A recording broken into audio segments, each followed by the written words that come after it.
भागवत में 5 कर्म बताए गए हैं, गर्भवती माताओं को करने चाहिए। कोई टोना टोटका नहीं बता रहे हम वास्तविकता बोलते हैं।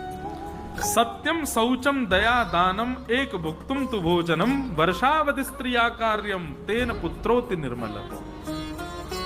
सबसे पहला सत्य बोले। जब जैसे ही पता चले गर्भ में अब एक बालक है, गर्भ में अब जंतु है, उसी दिन से ही असत्य का सहारा छोड़ दे, चाहे कुछ हो जाए सत्य ही बोले। बस ऐसी स्थिति ना बने कि पति के ऊपर कोई बहुत बड़ा संकट आ रहा हो, परिवार के ऊपर आ रहा हो, उस समय असत्य से ही काम चलेगा, तो बस एक बार असत्य बोल सकती है, नहीं तो वो सत्य ही बोले, सत्य वाचन करे। दूसरा शौचम यानी अत्यंत पवित्रता का ध्यान रखे, तन को भी पवित्र रखे, बुद्धि को भी पवित्र रखे, अपने आसपास के वातावरण को भी पवित्र रखे, कोई गंदा बोले ना, कुछ गलत देखे ना।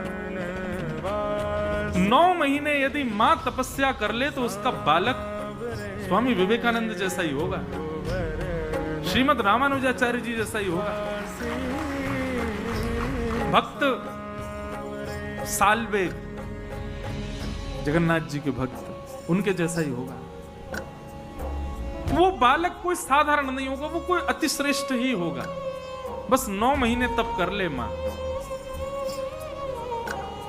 और ऐसे बालक ज्यादा चिड़चिड़े भी नहीं होंगे। कई माताएं तो इसीलिए चिड़चिड़ी सी रहती हैं, उनके बालक इतने ज्यादा ऊधम, इतना चिल्लाते चीखते हैं कि मां ही चिड़चिड़ी हो। क्या करूं, कहां ले जाऊं इसको, ऐसा बन गया है। ये इसलिए बन गया है क्योंकि आप भी बहुत चिड़ी होंगी जब वो गर्भ में होगा। तो सबसे पहला सत्यम, 9 महीना कम से कम असत्य बिल्कुल ना बोले। दूसरा शौचम, अत्यंत पवित्रता का ध्यान रखें।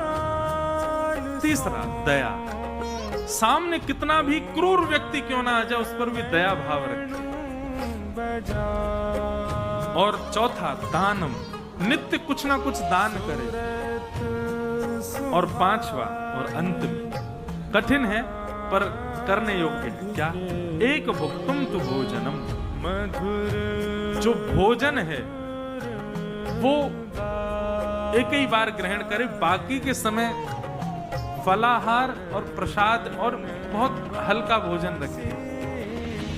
इस प्रकार के 5 नियमों का पालन करते हुए, तप करते हुए यदि बालक को जन्म दिया गया और नित्य भगवान को स्मरण करे, सुबह उठते ही, रात्रि सोने से समय और मध्याह्न भोजन के समय, 3 बार तो कम से कम रोज भगवान का स्मरण करे। 9 महीने तक यदि कोई माँ इस प्रकार का नियम पालन कर ले तो यहाँ पर लिखा है तेन पुत्रोति निर्मल, उसका बालक ऐसा होगा जो या तो सृष्टि, समाज या पूरे विश्व का काया पलट कर सकता होगा। गौरव होगा माँ को कि ये मेरा पुत्र है। और वो बालक, उसकी परवरिश पर, उस पर जन्म लेने के बाद ज्यादा ध्यान ना भी तो चलेगा, वो अपने आप ही उसका निर्माण हो जाएगा। क्योंकि निर्माण बुद्धि का होना चाहिए और बुद्धि का निर्माण गर्भ में ही होता है।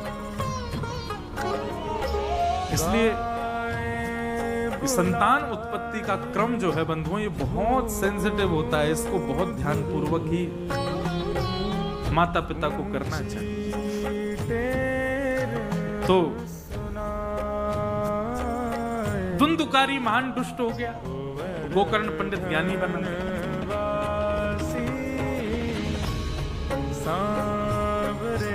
गैया के अंदर ये 5 गुण होते हैं और गाय इन 5 गुणों से युक्त होती है। इसीलिए उसके बालक संतान, उसकी बच्चियां भी हो तो भी वो कल्याणकारी होती है, बछड़ा वो भी कल्याणकारी होता है।